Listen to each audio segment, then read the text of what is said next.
Let's go, it's the Whitey Show. Whitey Show. Whitey Show. Whitey Show. Whitey Show.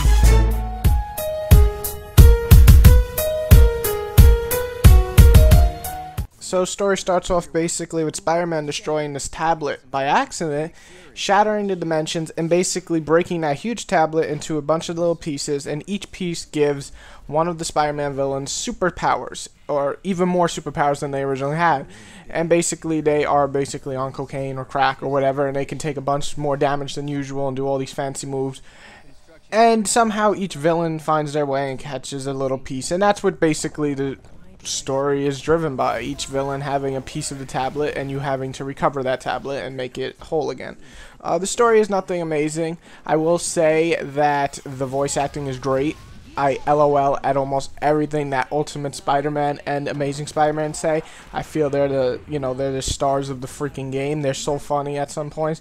I would say 2099 the voice is a little different than I pictured, though it suits it after a while, and he has some funny lines. Noir is very, very dark. It is more of a mature story, but I feel it loses the Spider-Man feel of it.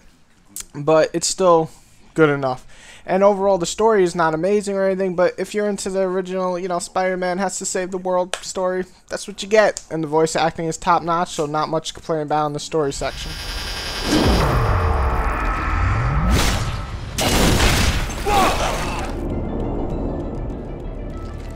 You seem upset.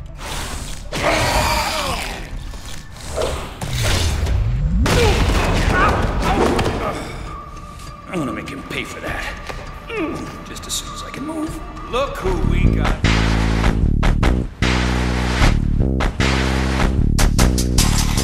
Each dimension has their own unique style. Amazing and Ultimate are very similar, though Ultimate gives a little more vibrant colors, more like the comic series, whereas Amazing kind of looks more like the cartoon.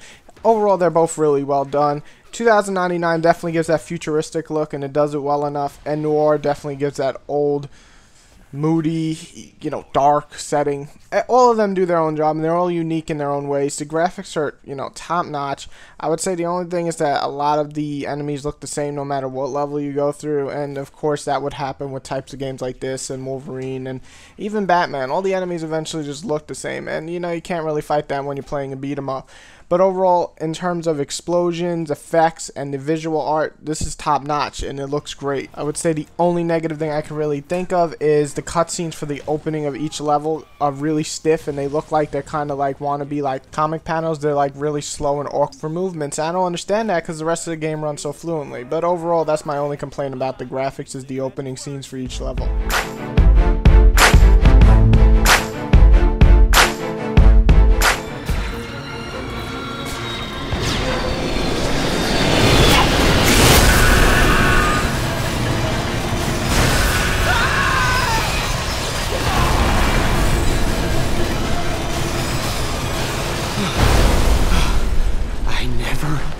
To do that again.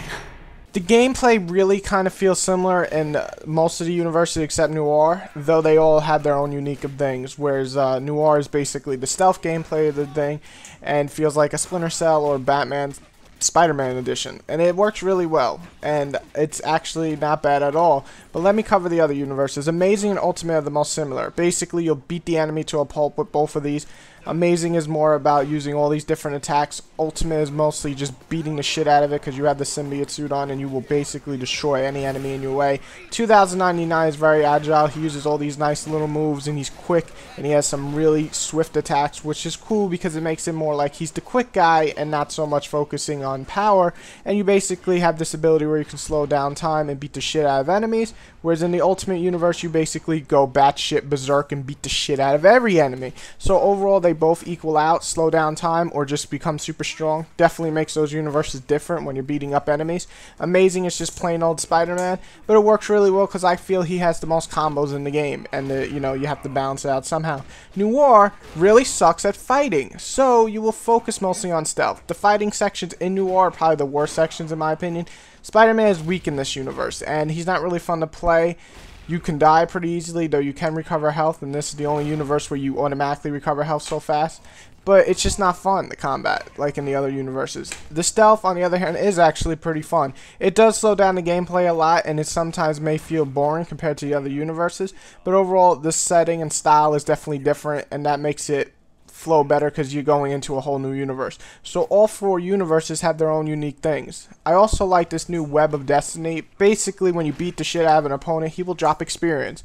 Using that experience, you can unlock new moves, costumes, more health, more, rage meter for Ultimate Spider-Man, or the accelerated vision for 2099. So basically, it's like a level up tree. And one more thing I really do like about the gameplay is this first person perspective when you're fighting bosses. They did this in God of War, but I actually feel it's better in this game. It's mostly scripted, but it works really well. And beating the shit out of an enemy's face like Scorpion and pounding his face in with your fist is fun as hell. Let's get a good look at that gorgeous mug. So I really enjoyed the first person view of beating the shit out of enemies. The only negative things I can say is sometimes the controls feel a little unresponsive, especially the bumper buttons just barely ever feel responsive. Some of the countering, could use some work. It's not like Batman, it doesn't trigger, a counter or anything. It kind of, you just move out of the way, and sometimes you move out of the way and you still get hit, and you're like, what the fuck? I don't really understand that either.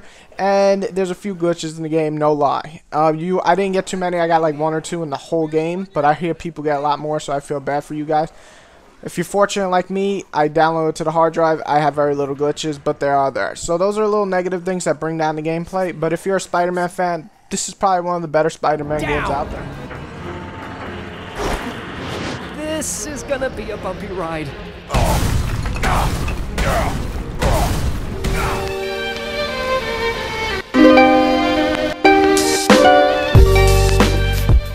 The game offers about 13 levels, and each level can take anywhere from 20 to 40 to maybe even an hour if you go really slow and want to get all the collectibles.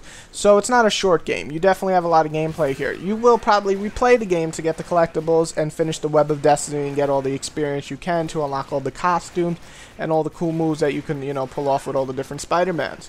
So there's plenty of unlockables, also artwork and all that stuff. So it's not like there's not content in the game. So if you're a Spider-Man fan, this might just be the Spider-Man game you've been waiting for. It's trying to go more back to Spider-Man when it was on PlayStation 1 or Spider-Man 1, the movie game, where it's linear and it's not open world. And I feel this is actually a good idea, and Spider-Man has never been funnier. So I feel they definitely put a lot of work into the voice acting, and that really brings it out for me because I'm a big Spider-Man fan. I really enjoyed his comedy in this. Gameplay worked really well. It can get a little repetitive, but it really doesn't when you're pulling off these nasty-ass looking moves. They're just awesome. So my finishing words are, if you're a Spider-Man fan, I advise you check this out. Whether you buy or rent, that's up to you. If there's enough content, buy it. If you feel you're short on money, rent it. But no matter what, if you're a Spider-Man fan, pick this up. If you're a beat-em-up fan, check this out. Try renting it. If you like it, buy it. Anybody else that doesn't like beat-em-up or Spider-Man, this game is not for you. But everybody else who does, which is most gaming fans and nerds, fucking pick it up. It's Spider-Man, and he's fucking funny. He's the only guy who can make a corny joke and you laugh at, and I'm gonna shut up now. I don't care how powerful you are, what creepy new abilities you have.